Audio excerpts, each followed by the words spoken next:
तो ख्याल रखिए अपने अपने ख्याल का, ख्याल रखिए अपने अपने ख्याल का। वक्त आ गया है आपके 3 सवाल का। नमस्कार, मैं हूं कौशलेंद्र हरदोइया और 3 सवालों की सीरीज में आपका स्वागत है। तो ये सिलसिला जो है 3 सवालों का हमारा बढ़ता जा रहा है और 3 सवालों में, आज के 3 सवालों में जो पहला सवाल हमें आया है वो राजीव कुमार जी ने भेजा है। ये शाहजहाँपुर से बिलोंग करते हैं। इन्होंने पूछा है कि पनीर की सब्जी को इतना महत्व क्यों दिया जाता है, आलू या पनीर में से कौन सी सब्जी बेहतर है। बहुत गजब का सवाल है, कमाल कर दिया आपने, इतना दिमाग आपने लगाया। तो देखिए राजीव जी, पनीर की सब्जी बेसिकली कोई सब्जी है नहीं। जहाँ तक मैंने जो लोगों से बात करके पूछा, उन्होंने पनीर की सब्जी को कोई सब्जी का दर्जा दिया नहीं है। दरअसल पनीर की सब्जी एक इजाद है उन लोगों के लिए जो चिकन या मटन नहीं खाते हैं। उनकी आत्मा की संतुष्टि देने के लिए पनीर की सब्जी को बनाया गया।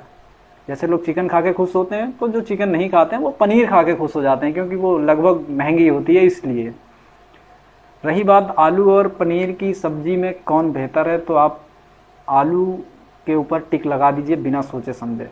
आलू का मुकाबला इस दुनिया में कोई कर नहीं सकता। जो आलू है आप 365 दिन खाएंगे, आराम से जाके टहलते हुए बाजार से ले आएंगे, बिना किसी प्रिवेंशन के आप जाइए भर लीजिए घर में। आलू का मुकाबला पनीर कभी नहीं कर पाएगा। तो इसका सबसे बेहतर और मज़ेदार सवाल का जवाब यही है कि आलू सबसे बेहतर है।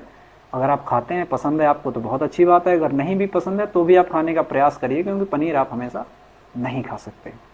तो दूसरा सवाल हमें विजय कुमार ने भेजा है। ये हरदोई से बिलोंग करते हैं, हमारे ज़िले से। इन्होंने हमको ये भेजा है कि मैं ये जो काम कर रहा हूँ ये क्यों कर रहा हूँ।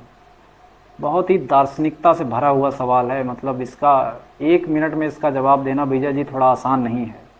लेकिन जो मैंने 2-4 लोगों से बात की, सवाल पूछा कि भाई हम काम क्यों कर रहे हैं, तो उसका लब्बो-लुआब यही निकल के आया कि हम काम सिर्फ इसलिए करते हैं क्योंकि हमारे पास कुछ करने के लिए और है नहीं। हम किसी को देख सकते हैं, खा सकते हैं, दौड़ सकते हैं, घूम सकते हैं।